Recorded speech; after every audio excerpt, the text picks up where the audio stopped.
শুভ সকাল বন্ধুরা, কেমন আছো তোমরা সবাই? আশা করছি সবাই খুব ভালো আছো। আজকের দিনটি ছিল শনিবার। প্রতিদিনের মতো সকাল 5:30টার দিকে আমার দিনটা শুরু হলো।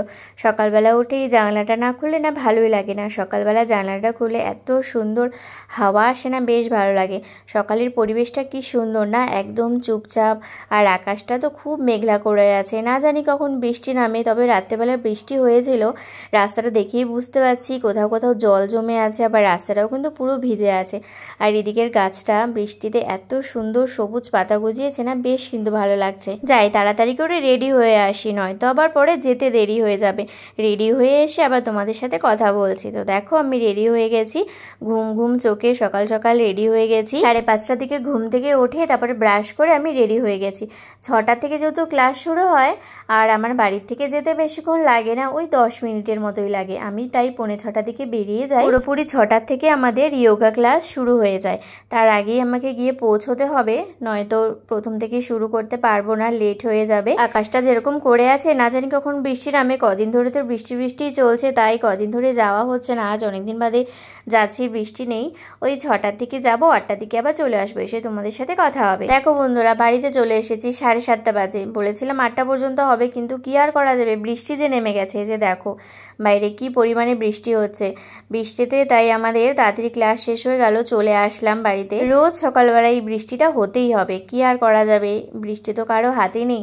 যাই হোক, খুব খিদে পেয়ে গেছে। এখানে আমি এখন একটু চা বানিয়ে নিচ্ছি। কদিন ধরে এরকমই চলছে, ওই 1 ঘন্টা ক্লাস করার পরেই পুরো বৃষ্টি নেমে যায়, তারপরে আর করতে পারি না, চলে আসতে হয়।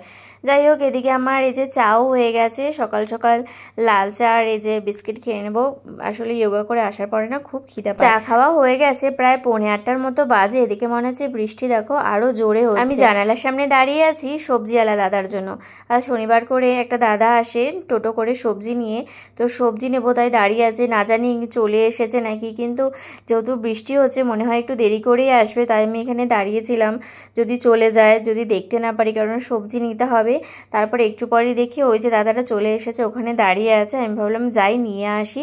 দেখো কি পরিমাণে বৃষ্টিটাই না হচ্ছে, বৃষ্টিতে না আর ভালো লাগে না। সকালে তখন আমি ছাতা নিয়ে যাইনি, একদম পুরো ভিজে ভিজে এসেছি। রোজ ছাতা নিয়ে যাই, আর সেদিন আমি ছাতা না নিয়েই চলে গেছিলাম।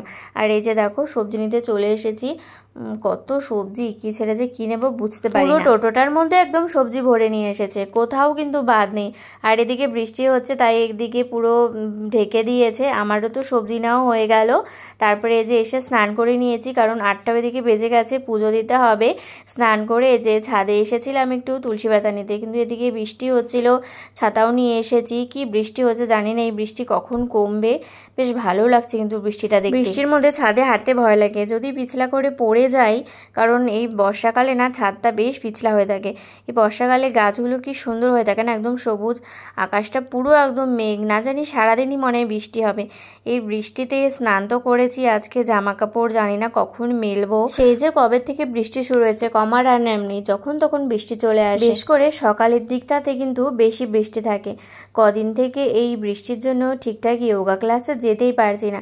সকালবেলা ঘুম থেকেই উঠে দেখি যে বৃষ্টি, তারপরে আবার বৃষ্টিটা দেখবে আবার ঠিক কমেও কিন্তু যায়, কিন্তু ওই সকাল সকাল বৃষ্টিটা বেশি হয়। তুলসী পাতা নিয়ে নিয়েছি, এবার নিচে চলে যাব। হাঁটতে বেশ ভয় লাগছে, মনে হচ্ছে কি পাটা পিছলা পিছলা করছে। যে এদিকে গোপাল সোনাকে এই যে ঘুমের থেকে উঠিয়ে যে রেডি করে সকালের পুজোটা দেবো এখন। এই যে এটা হলো ননী সোনা, আর এটা হলো মদন সোনা।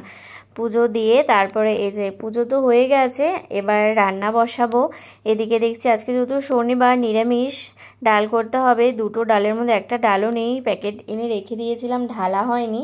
তাই এই যে ডালগুলো আগে সব ঢেলে নিচ্ছি, তারপরে রান্নাটা বসাবো। ছোলার ডাল, মুগ ডাল দুটোই তো ঢেলে নিয়েছি, কিন্তু এখন কোন ডালটা যে করব আমি বুঝেই পাচ্ছি না। যাই হোক, ডালগুলো তো আগে ঢালি, তারপর ভাবা যাবে যে আজকে কি ডাল করব। হঠাৎ করে মনে পড়লো লাউটা এনেছিলাম, তো লাউটা দিয়ে আজকে মুগের ডালটাই করি। অনেক দিন থেকে লাউ দিয়ে মুগের ডাল খাওয়া হয় না। তো এই যে দেখো ডাল এখানে ভাজছি, ডালটা ভেজে আমি ডাল সিদ্ধ হতে বসিয়ে দেব। রান্নাটা দিকে বসিয়ে আরও ঘরের অন্য কাজকর্ম আছে, ওগুলো সারতে হবে। হবে। জল তো দিয়ে দিয়েছি, আর এদিকে যেহেতু লাউ দিয়ে করব, লাউটাও কেটে নিলাম। লাউটা যে দিয়ে দিয়েছি, লাউটা যে এত সুন্দর এনেছিলাম না, খুবই কচি। আর এদিকে ভাতটা তো অনেকক্ষণ আগেই বসিয়ে দিয়েছিলাম, ভাত হয়ে গেছে। আর এদিকে আমার ডালও হয়ে গেছে, ডালটা এখন সোমবার দিয়ে দেব। একটা রান্না তো হয়ে গেল। সকালে ভাবছি আর বেশি কিছু করব না, ডাল করেছি, ভাত করেছি, আর এই যে বেগুন নিয়েছিলাম, বেগুনগুলো খুব সুন্দর, একটু বেগুন ভেজে রেখে দেবো সকালে ওই হালকাই। এরপরে আবার সকালের খাওয়া দাওয়া হয়ে যাওয়ার পরে আবার দুপুরে রান্নার জোগাড় করতে হবে। বেগুনগুলো যে ভেজে নিচ্ছি, বেগুনটা ভেজে তারপর সকালের খাওয়াটা খেয়ে নেব। এদিকে পুজো দিয়ে উঠে রান্না করতে করতে প্রায় কিন্তু 11টার মতো বেজে গেছে। আমার খুব খিদেও লেগে গেছে। সকালের খাওয়া দাওয়া তো হয়ে গেছে, কিন্তু ওই প্রায় 1টা-1:30টার মতো বাজে। ওয়েদারটা এখন বেশ ভালো হয়েছে, বৃষ্টি নেই অবশ্য, তবে আকাশটা কেমন মেঘলা করে আছে, না জানি আবার কখন বৃষ্টি নামবে। এতক্ষণ তো কেমন পুরো অন্ধকার অন্ধকার করেছিল, এখন তাও অল্প হালকা আলো হয়েছে, কিন্তু আজকে আর রোদ উঠলো না। কি আর করা যাবে, বৃষ্টি আবার আসতে পারে। 2টা বাজে, দুপুরে রান্নাবান্না কমপ্লিট। এখন আসলাম এখানে একটু রেস্ট করতে। এই যে আমার মোটু ভালু এখানে তো বসে আছে ও একা একা, আমি এখন একটু ওর কাছে শুয়ে শুয়ে একটু রেস্ট করব। আর এদিকে খুব গরম লাগছিল, ওয়েদারটা এরকম করে আছে অবশ্য, কিন্তু গরমও কিন্তু বেশ ভালোই আছে। এদিকে দেখতে দেখতে ঘড়ির কাঁটায় 2:30টা বেজে গেছে। কি করেছে সময়টা কেটে যায় রান্না বান্না করতে করতে, বোঝাই যায় না। যেহেতু অনেক সকাল সকাল উঠি, ঘুম পেয়ে যাচ্ছিল, কিন্তু এখন ঘুমালে পরে খেতে দেরি হয়ে যাবে। একটু শুয়েছি, ওর ওপর আমার পুরো ঘুমই পেয়ে যাচ্ছিলো। তারপরে 3টা বেজে গেছে, আমি ভাবলাম না যাই খেয়ে আসি। আর যেহেতু আজকে শনিবার, একটু পকোড়া করব। এখানে বেগুন, আলু এগুলো সব আমি কেটে রেখে গিয়েছিলাম, বেসনটাও মেখে রেখেছি। তারপরে এগুলোকে এখন বড়া ভাজবো, তার জন্য একটু বেসনের মধ্যে একটু মেখে নিচ্ছি। এই যে গরম গরম একটু পকোড়া ভাজবো, শনিবার দিন না একটু এগুলো। 3টে তো বাজে, এদিকে রোহানও চলে এসেছে, ওকে তো খেতে দিয়ে দিয়েছি, কিন্তু আমার তো বড়ায় ভাজা এখনো হয়নি। ও বসে আছে বড়ার জন্য। বড়াটা ভাজতে একটু সময়ই লাগে, একটু মচমচা না হলে যেহেতু ভালো লাগে না। আর এদিকে বড়া ভাজাও হয়ে গেছে, আমাদের খাওয়া দাওয়াও হয়ে গেছে। তারপরে ঘুমিয়েছিলাম একটু, এই যে ঘুম থেকে উঠে প্রায় সন্ধ্যা হয়ে গেছে। এদিকে টিভিও দেখছি। তারপরে যে সন্ধ্যা দিতে হবে, চলে এসেছে যে সন্ধ্যা দিতে। সন্ধ্যা দেওয়ার পর এখন একটু কিছু খাওয়া দাওয়া করব সন্ধ্যাবেলায়। প্রতিদিন না চা খেতে ইচ্ছা করে না, সন্ধ্যাবেলায় কি টিফিন করবো সেটা নিয়ে আমার বড় চিন্তা।